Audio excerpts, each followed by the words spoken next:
Hey, welcome to my channel, Redefining a Woman's Worth. I am your girl, Janae Renee, and this channel is all about living life on purpose, for purpose, in purpose. Also about discovering our true worth, our true identity, walking boldly and unapologetically in who God called you to be. And if that sounds like you, hit the subscribe button and the notification bell so that you will be notified every time we come back on with another episode. And so here we are, excuse me. I made a video a couple days ago. And I'm sure this is gonna tie into that video. But y'all, these are very real-time documents of like this season and journey that I'm in, and the place that I've been in here, and particularly in these last few months and the last few weeks. Just really trying to figure out where I'm at in my faith, just really trying to understand like how things kind of really begin to rock and shake my faith to in such a way that it caused me to reconsider or, rethink what I believe, how I believe, it's even caused me not to operate in faith like I used to, and to not feel very secure and safe with the Lord. And when I say that, meaning, because I believe He's a protector, I believe that He's my source, my strength, He's my strong tower. But when it comes to things like security, financially, stability, and stuff like that, that's kind of where my faith is really shaky. And today, I just received a revelation like a few minutes ago, so y'all gotta just please don't mind me, because I've been a little emotional ever since I got this revelation, and it's a blessing to have. Y'all don't mind my son; he about to come down the stairs probably. It's a blessing to have this level of revelation, because I've been really seeking the Lord and asking questions about what I'm experiencing, why I'm experiencing it, and things of that nature. But I realized today that I am really struggling with the love of money. And it really came in a very unique way as I'm listening to a podcast. And I'm listening to a podcast, and a podcast is not about the love of money or anything like that. They just are having a conversation, and somebody mentions the scripture about the love of money is the root of all evil. And if I probably wasn't in this space where I was doing a lot of self-reflection and introspection, trying to understand like what's really going on with me, what's going on with my faith, what's going on with my relationship with the Lord and all of that, I probably would hear that and not think nothing of it. You know what I mean? Because in my mind, the first thing I'm not going to think is, oh, that's me, right? Because I don't feel like I love money in a sense. And when I think of the love of money being the root of all evil, I think of the fact that there are so many people who will kill for money, will steal for money, will sell their body for money, will sell their children, will, do illegal things, will do very wicked and evil things just for financial gain or money. Like, I don't believe I'm in that category, right? I have morals. I have a moral compass. I have a conscience. So there are just things I'm not willing to do for money. Like, however, I think that if we only look at that particular scripture from that context, then we'll miss it, and we'll continue to be operating in this love of money or self-idolatry or pride, because it's all the same. And we don't understand the love of money could just be the mere fact of you are willing to disobey the Lord, or you're willing to disobey like the order of or the advice of a doctor, or you're willing to work yourself beyond your capacity, right? Or you're willing to sacrifice time with your family, time, doing other things for money, right? You're drawn away from the things that God has really called you to do in ministry for money, right? So it's even the simple things like that. And so for me, the realization is I'm over here really being conflicted and really really considering like going back to work on this Saturday. Today is Thursday, December 18th. And so this Saturday I'm considering, because I've taken off work this week. I didn't want to do that, but per doctor's orders and just common sense wise, because I have an injury to my wrist and I use my wrist to work. My wrist is actually what makes me money, believe it or not. And so just knowing that one of the things the doctor told me last Saturday was that I really needed to rest it and to keep it immobilized so it can begin to heal. And obviously, if I'm working, constantly moving my wrist and using my hand and stuff like that, that's just counterproductive. That is the complete opposite of what I should be doing. So against my own my own, thought process, I go ahead and just say, fine, I'm gonna take it off. At first I wasn't, though, because I knew I needed the money. Because at that particular time, my both my accounts was in overdraft. We needed things in our home. And if I would have been able to work, I could have had the money to take care of that. But I had to take off. So that was already a struggle. There was already a tug of war, if you will, with my will and what was best, right? Because at the end of the day, as an entrepreneur, as a independent contractor, basically there is no PTO, there is no, sick leave, there is no compensation if I don't work. If you don't have things in place like, an indemnity or, a AFLAC type of policy or something like that, if you get injured on the job and you work for yourself, you're kind of like out of luck. And so I'm just kind of like, well, then what I'm going to do? Because right now I'm not yet married. So I can't even say, well, I can rely on my husband to pick up the slack, because that's a benefit of marriage. The Bible in Ecclesiastes 4:9-12 talks about, two get a good reward for their labor.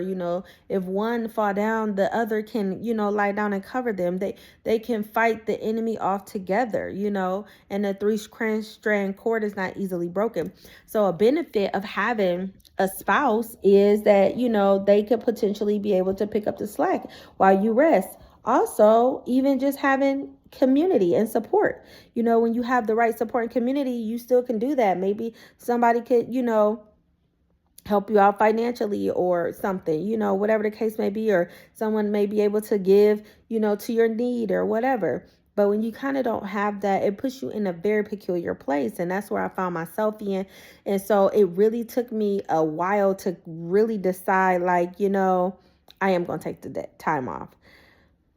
So when I took the time off, I went into it the beginning of this week, assuming by Saturday I'd be okay, because I had clients already. And in these past days, I've gotten more clients on Saturday, and I even had a client reach out wanting to come to me today, and if I'm honest, it was for a good amount of money, and so, and against my back, because I almost considered, like, I'm just being real transparent, y'all. I'm trying to hold the phone and, with my hand and wrist that's, hurting right now. So that's why I keep moving and stuff like that. But I don't know, y'all, why I got this dry spot. I gotta see why I got a dry spot on my face. I never had that before, but nevertheless, y'all ignore it. It is just like a dry patch, if you will. You see it just kind of. Anyway, I'm sorry, I'm distracted. So it was like, Lord, that's a good amount of money. Maybe I could just go in and, because that's where my mindset goes. Instead of just it being a hard no, I'm sorry, I'm not working right now. I had to take time off. I have to rest my wrist. I did tell that person I had a wrist injury and I had a doctor's appointment today, and I had took this week off so I can rest my wrist and it can start to heal, and so I can find out what's truly going on. But I was adamant to say that I see myself working this Saturday, and I'm working next Monday, Tuesday, and Wednesday. Those were my words, y'all. Hold on, I gotta adjust my because I can't keep holding my phone with that arm. But oh gosh, I don't like the way that look, y'all. I don't know. I gotta see. I should ask the doctor, like, why all of a sudden I got a dry patch on my face. I'm sorry, y'all. Just seeing it in the camera is just so distracting. But nevertheless, so I did tell them I could not do it, but I did make sure to try to tell them that I would be able to do it next week. I told them that I believed it was minor and I would be back to work, after this week. When I go to the doctor today, I was hoping that she could have gave me some more clarity today as to what really was going on with it and kind of what is the prognosis, what does healing look like, what does treatment look like. But unfortunately, she needs more testing. And so that's where I'm at. And so I can't get that done till next week. And now I'm in a waiting game. But in the meantime, my wrist and hand and arm is still giving me a huge problem. And yeah, but I was willing to risk being in pain. In the video I did the other day, I talked about just being used to being in pain and normalizing pain and feeling like it's okay. It doesn't matter that I'm hurting, that I still have to just work. I still have to just get things done. I still have to do what I need to do because I have been accustomed to moving like that. And so that was a revelation a couple days ago, but today's revelation is, Janelle, you just got from the doctor with all her explanation as to why she needs another scan that can get deeper than an x-ray, that can show more, because again, she laid it out to you what could be going on, even though it may not have been overt or apparent in an x-ray, and the seriousness of what it could be, right? Even with all that, even with the fact that you know you're in pain, like real pain, like it's not like, oh, just kind of like exaggerating, oh, it's not that bad, like it's hurting right now and I'm not even moving it, right? That you would even sit here and consider, and you're really vacillating and going back and forth and thinking like, dang, should I still go to work Saturday? Should I even asking the doctor, like, so what you think? Do you think I should go to work? Even calling yourself, asking the Lord, because for some reason you think you're going to get the answer that you want, which is you want to hear, yes, you can go to work, because you really want to go to work, because you think that the only way that provision can come for you and your children is if you have to toil with your hands, if you have to make it happen. And so in that moment when I'm listening to this podcast and I hear them talking and they're just referencing this particular scripture about the love of money, it hit me like a ton of bricks, like, yo, Janelle, that's your problem. You struggling with the love of money because your comfort and security lies in having the financial ability to meet your needs, to look at your bank account and see that there's a certain amount of money, to have the security and safety and knowing that you can pay your bills. Like, that's where you feel the most at peace.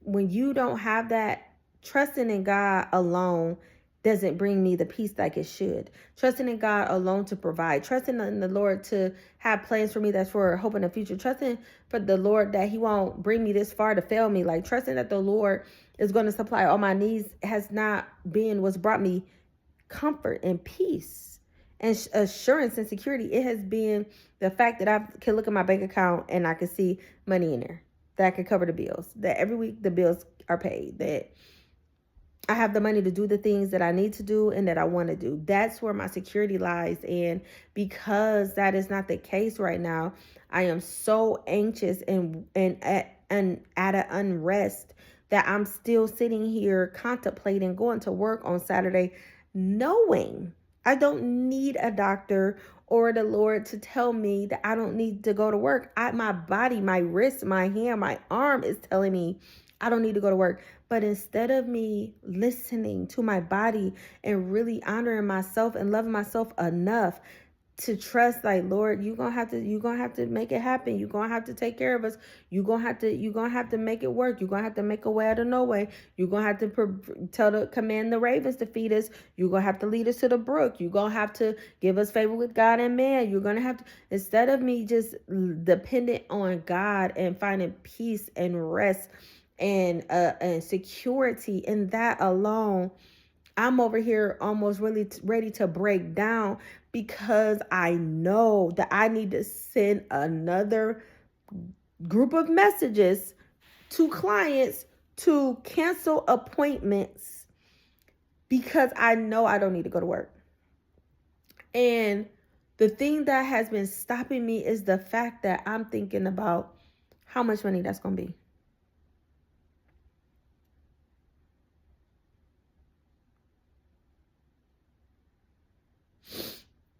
I'm thinking about how much money that's going to be. I'm not thinking about the fact that if I go to work, because right now my work schedule on Saturday goes from about 8 a.m. to about 6:45, 7 o'clock p.m. nonstop with a client every 2 hours. That's pretty much what my schedule will be just Saturday. We're not talking about Monday, Tuesday, Wednesday. Knowing that if by any chance I made it through that with the way my wrist is right now, that the pain would probably be so intense, right? Yeah, I could be feeling accomplished because I could say, well, at least I can, take care of these things. But the expense would be probably making my wrist worse, setting myself back, just being in more pain that I would need to be in just for some money. So the realization is I'm struggling with the love of money because that's where I feel most at peace and most secure and most comfortable. When I can go out here and I can work and I got the financial fruit to do what I need to do. Yeah. And I'm also dealing with self-idolatry because I'm looking at myself as the sole means of provision. I'm looking at my own ability. I have my eyes on me and not on the Lord.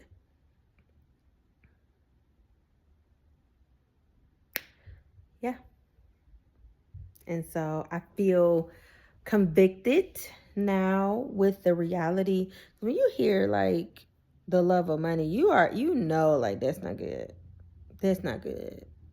That's why the Bible talks about it. That's why the Bible references, because then it's talking about you can't serve two masters. You either gonna love one or hate the other, right? We can't serve both God and mammon. So if you love money, it's apparent that you're not serving God. You're serving mammon. And mammon is a by any means necessary. Mammon is I'm willing to do whatever I gotta do to get that bag. And maybe I'm not gonna take from nobody. I'm not gonna steal. I'm not gonna do nothing unethical. I'm not gonna do nothing illegal. But I'm going to go against my better judgment. I'm going to go against what I know the Lord has told me to do. I'm going to go against what the doctors told me to do. I'm going to go against what my body is telling me to do. I'm going to go do what I need to do no matter what, even if it means at the expense of myself. That's the love of money.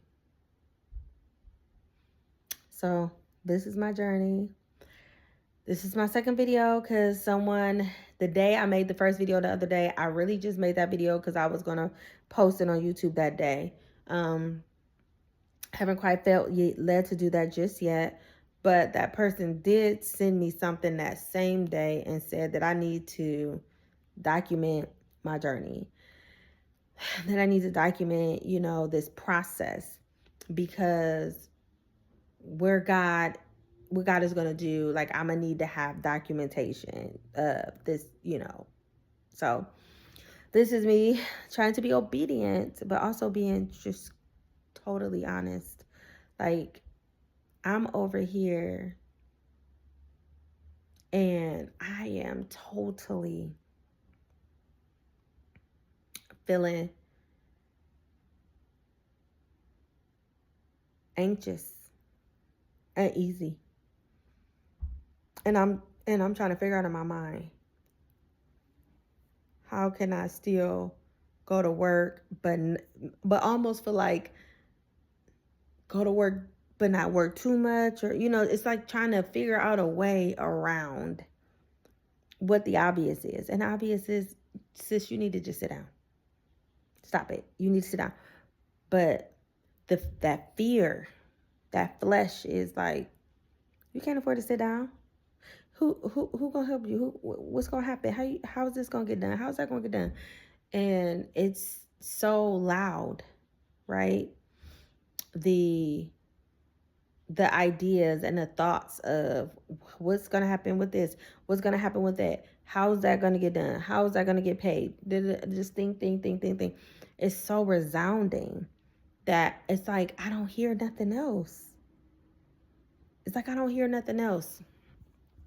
So that's this video. That's video number 2 in this series. I don't know what the series called, y'all. I'm over here this is real life. I'm living real life. I'm going through this real time. This is a real situation.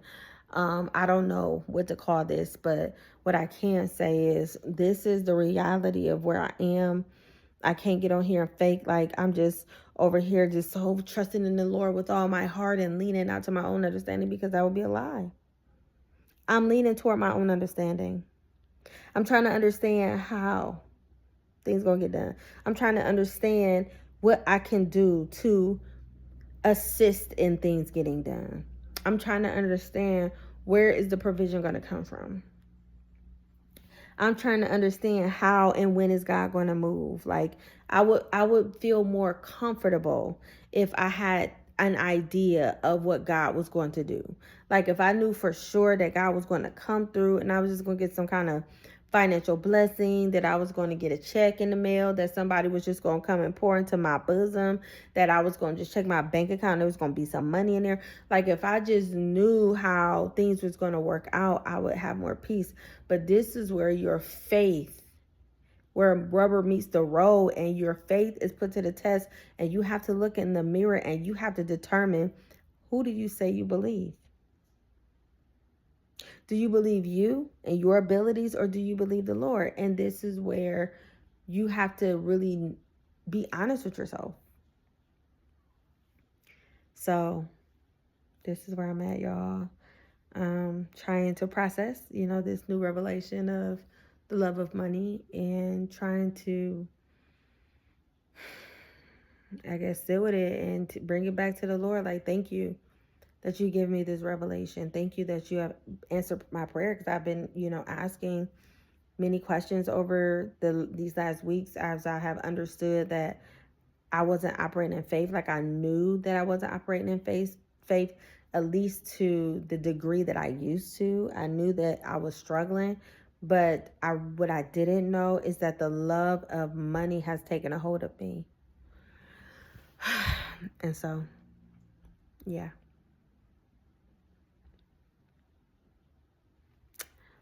That's it. That's today's video. So just know that your past does not define you. It develops you, and you are worthy.